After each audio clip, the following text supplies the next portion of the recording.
अगर आप एक्सेल में डेटा का समरी बनाना चाहते हैं तो पाइवट टेबल एक मैजिक टूल है। आज मैं आपको सिखाऊंगा कैसे आप 10,000 रो का डेटा सिर्फ एक क्लिक में एनालाइज कर सकते हैं। मान लीजिए हमारे पास एक ये सेल डेटा है जिसमें हमारे पास region, sale person, product category, quantity, unit price और टोटल अमाउंट है।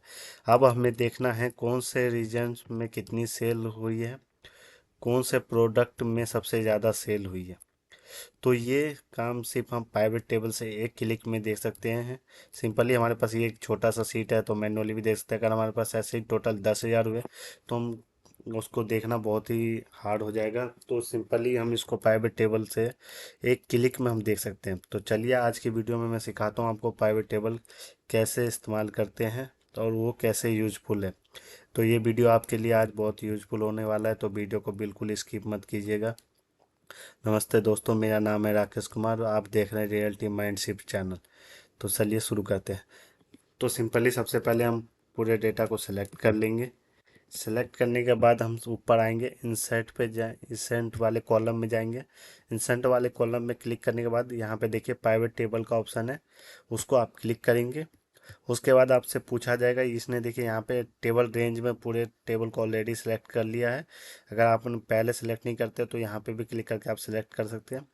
उसके बाद नीचे पूछा जा रहा है आपसे न्यू वर्कशीट में आपको करना है या एक्सेप्टिंग में ही करना है। एक्सेप्टिंग में क्लिक करेंगे तो आपको यहाँ पे ही डेटा दिखाएगा। अगर आपको न्यू में करना है तो न्यू में, न्यू सीट पे दिखाएगा। तो अब वो आपके लिए बहुत हार्ड हो जाएगा। चलिए मैं दोनों बताने वाला हूँ। सबसे पहले हम न्यू वर्कशीट करते हैं। न्यू वर्कशीट पर क्लिक किया तो देखिए यहाँ पे तो देखिए हमारे सामने इस तरह का सीट खुल जाएगा, जिसमें आप यहाँ पे प्राइवेट टेबल पर क्लिक करते ही इस साइड में आपके राइट साइड में इस तरह का इंटरफेस आ जाएगा, जिसमें आपका यहाँ पे देखिए सारे कॉलम हेडर्स आपके आ जाएंगे और उनके नीचे 4 बॉक्स बने हैं, जो एक आपका फिल्टर है, कॉलम है, वैल्यू है और रो है। तो हम सबसे पहले देखते हैं हमारे रीजन में कितने टोटल कितने सेल हुए। तो हमें क्या देखना है, रीजन। तो हम रीजन के कॉलम को क्लिक करेंगे। इसको हमें रो में ही रखना है, इसको हम मूव भी कर सकते हैं। यहाँ फिल्टर, कॉलम, वैल्यू, जिसमें हमें रखना है क्लिक करें। तो हमें इसको रो में ही रखना है तो हम रो में ही रखेंगे। उसके बाद हमें इनकी टोटल सेल देखनी थी तो हम टोटल सेल पे क्लिक करेंगे। तो देखिए ईस्ट में 9,000 हुए, नॉर्थ में 24,500 हुए, साउथ में 21,000 हुए और वेस्ट में 14,000 हुए। देखिए आप कहीं और पे क्लिक करेंगे तो ये राइट साइड में जो था वो हट जाएगा, इसलिए हम इस डेटा पे रिटर्न आप क्लिक करेंगे तो हमारा प्राइवेट टेबल वाला आ जाएगा। इस तरह से आप देख सकते हैं। अब इसी तरह से देखिए आप रो को अगर इसमें रीजन को अगर रो की जगह कॉलम में कर देंगे तो आपका इस तरह से कॉलम में इंटरफेस आ जाएगा। तो इसको हमें रो में ही रखना है। इस तरह से आप किसी एक क्लिक में आप पूरे, चाहे आपके पास 10,000 हो चाहे 20,000 हो, आपके डेटा आराम से देख सकते हैं। तो इतना आपको समझ में आ गया होगा, बिल्कुल सिंपल ही है। अब चलिए हम प्रोडक्ट देखते हैं। आपने रीजन का तो देख लिया, अब हम प्रोडक्ट का सेल देखते हैं, किस किस प्रोडक्ट का कितना कितना सेल हुआ है।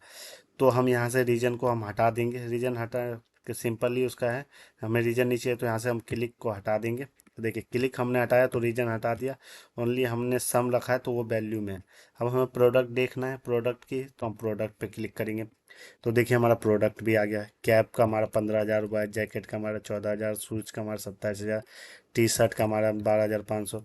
तो इस तरह से आप कुछ भी एक क्लिक में दे सकते हैं। आपको डेट भी देखना है तो डेट पे आप क्लिक कर दीजिए, किस किस डेट में आपका कितना कितना सेल हुआ वो भी दिखा देगा।